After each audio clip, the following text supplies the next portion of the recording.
U ovom kratkom videu pokazat ću vam razlog zbog kojeg prazne kartonske role od toaletnog papira nikako ne bi trebale završiti u smeću. Umjesto da ih bacite, mogu vam poslužiti na iznenađujuće praktičan način. Pokazat ću vam 4 vrlo korisna trika, zato svakako ostanite do kraja videa. Ako ste kao i ja i stalno se borite s hrpom kablova koji stoje razbacani po kući, ove jednostavne role mogu postati pravo rješenje. Pogledajte kako to brzo i lako funkcionira. Najprije uredno savijte kabel u kompaktan krug. Zatim ga jednostavno umetnite u kartonsku rolu i lagano prilagodite da sve stoji čvrsto. Tako će kabel ostati organiziran, bez zapetljavanja i nepotrebnog nereda. Po želji možete čak i označiti rolu kako biste odmah znali o kojoj se vrsti kabla radi. Ovaj trik može se primijeniti na sve vrste kablova koje imate kod kuće. Kada ih složite u ladicu ili kutiju, sve će biti pregledno i lako dostupno. Jeste li ikada pomislili staviti praznu rolu u posudu s rižom?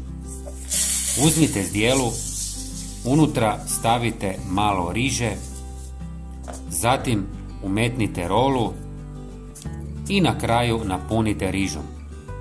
Na taj način dobit ćete diskretno mjesto za skrivanje novca ili sitnih dragocjenosti. Umjesto riže možete koristiti i kavu, šećer, sol ili neku drugu suhu namirnicu. Sljedeći trik je neobičan, ali jako koristan.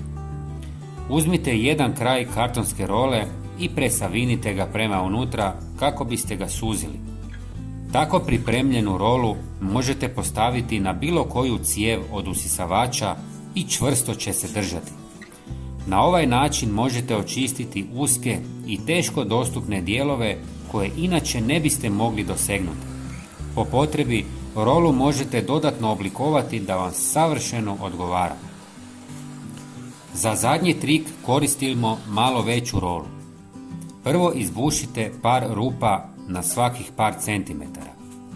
Prijatelji, napišite mi odakle ste. Volim upoznavati ljude iz cijeloga svijeta. Hvala vam.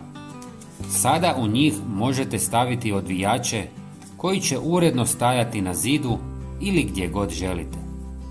Podijelite ovaj video sa prijateljima. Hvala vam i pozdrav!